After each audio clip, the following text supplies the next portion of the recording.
Eu comecei uma playlist nova aqui no canal e que eu acho que vou curtir. Provavelmente eu vou levar a vida inteira para terminar essa playlist, né? Olha só isso aqui.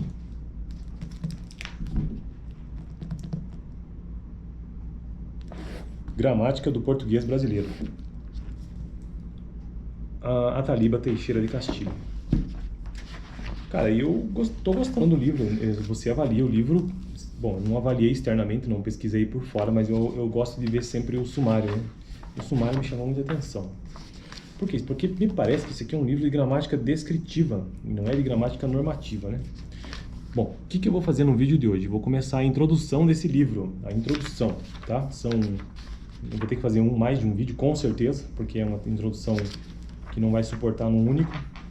Então vamos lá, introdução. Bom, isso aqui, nossa, eu fico repetindo bom, isso é uma marca, né? Eu vou montar essa playlist então de gramática, né? Eu tava sentindo falta disso, eu queria, na verdade, entender de gramática, porque um estudante de letras, o pressuposto básico é que ele entenda de gramática, né? Ele entenda de língua e de gramática, que a gramática é o reflexo da língua. E eu tava sentindo falta disso, ainda bem que encontrei esse livro e agora eu tô construindo essa playlist. Aos poucos eu vou entendendo um pouco, né? Vamos lá então, a introdução desse livro. Há mais de 500 anos a língua portuguesa foi trazida ao Brasil.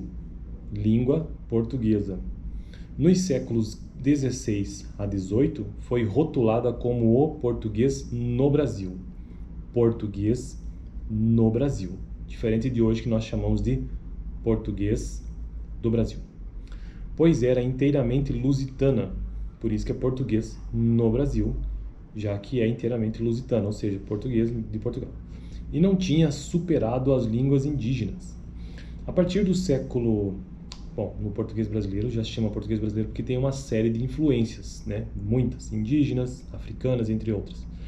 E não tinha superado as línguas indígenas. A partir do século XIX, a língua portuguesa tornou-se majoritária. Então, até o século XIX, a língua portuguesa a portuguesa no Brasil ainda não era majoritária. Lembrando que aqui no Brasil,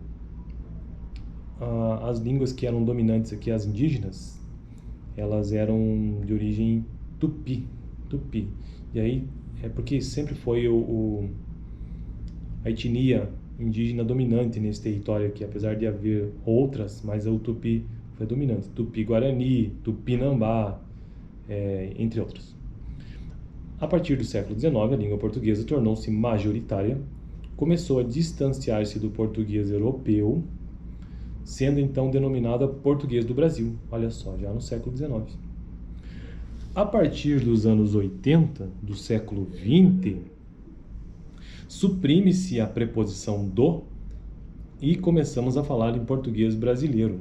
Olha só, português brasileiro, português do Brasil, português brasileiro, o famoso PB. Sinaliza-se com isso que novos distanciamentos tinham ocorrido, ou seja, distanciamento entre o português no Brasil, o português de Portugal e o português do Brasil, o português brasileiro. Servindo a expressão para designar a identidade linguística dos brasileiros. Então, hoje nós temos uma identidade linguística. Podemos dizer que temos o português brasileiro, o PB. Esta nova gramática do português brasileiro agrega um certificado a mais à nossa identidade. Não se trata de um certificado qualquer, pois é na língua que se manifestam os traços mais profundos do que somos, de como pensamos o mundo, de como nos dirigimos ao outro. Faltava clarificar a gramática do português brasileiro, para dar status científico à sua percepção. É o que se tenta fazer neste livro, fruto de 50 anos de pesquisa, desenvolvidas em 3 universidades oficiais paulistas, Unesp, Marília, Unicamp e USP. E nas universidades do exterior em que realizei estágios de pós-doutorado, Universidade de Lisboa, Universidade de Coimbra, Universidade do Texas, Universidade de Cornell, Universidade da Califórnia, Universidade de Georgetown, Universidade de Marselha e Universidade de Padova. Não se trata, entretanto, de uma gramática escolar usual, portanto não é gramática normativa. delas se afastando pelas seguintes características. Esta não é uma gramática lista, cheia de classificações em que não se vê a língua, mas uma gramática. Em lugar disso, procuro olhar o que se esconde por trás das classificações, identificando os processos criativos do português brasileiro, que se conduziram aos produtos listados. Esta não é uma gramática ateórica. Nada poderemos fazer em matéria de pesquisa linguística se não dispusermos de alguma teoria, pois lidamos com um objeto escondido em nossas mentes. Teorias linguísticas há muitas, mas faz falta uma teoria que postule a língua em seu dinamismo como um conjunto articulado de processos. Enfrento essa questão nessa gramática. Quando falamos ou quando escrevemos, uma intensa atividade é desencadeada em nossas mentes. Você já parou para pensar como é realmente milagroso e ao mesmo tempo extremamente estranho que a gente fale, né? E que tenha diferenças nisso. Isso ocorre com enorme rapidez, acionando 4 sistemas linguísticos, cada um deles configurado por um elenco de categorias. Sistemas linguísticos, então. O léxico, a semântica, o discurso e a gramática. Então, sistemas linguísticos. O léxico, a semântica, o discurso e a gramática. Esses sistemas são articulados pelos princípios sociocognitivos que regem a conversação, a mais básica das atividades linguísticas. Sociocognitivo, então, é o social, né?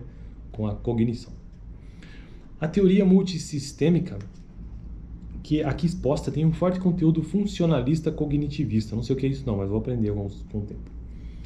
Reconheço que ainda é impossível descrever todos os movimentos mentais envolvidos na atividade linguística, mas não há dúvida de que em cada som emitido, em cada sinal gráfico lançado ao papel, toma corpo um enorme conhecimento linguístico que foi ativado. Você já parou para pensar nisso?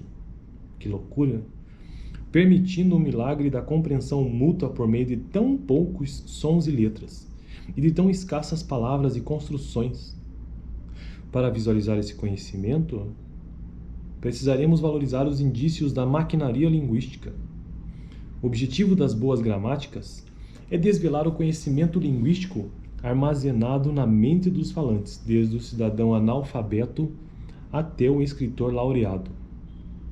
As gramáticas resultam habitualmente do trabalho individual, fundamentando-se na língua literária.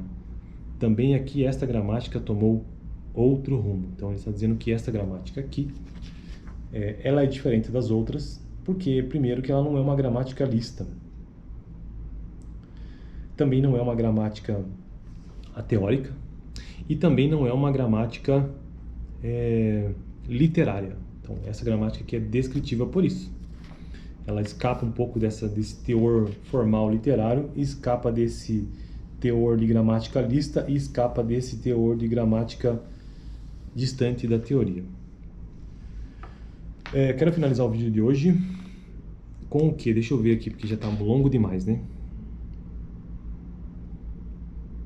Bom, eu vou parar por aqui, tá bom? E semana que vem eu retomo a partir daqui, para ver o que é que nós temos a mais de textos. Valeu, espero que você goste dessa playlist. Eu vou curtir com certeza, vou conseguir entender um pouco mais de gramática, né? Espero. E nos vemos no próximo vídeo. Dá uma olhada no vídeo anterior sobre essa playlist de gramática do português brasileiro, de gramática descritiva. Dá uma olhada no vídeo em que eu tratei do livro como um todo, mencionando tudo que nós vamos tratar aqui em gramática normativa. Todos os assuntos do sumário, aos poucos, né? Valeu, até semana que vem.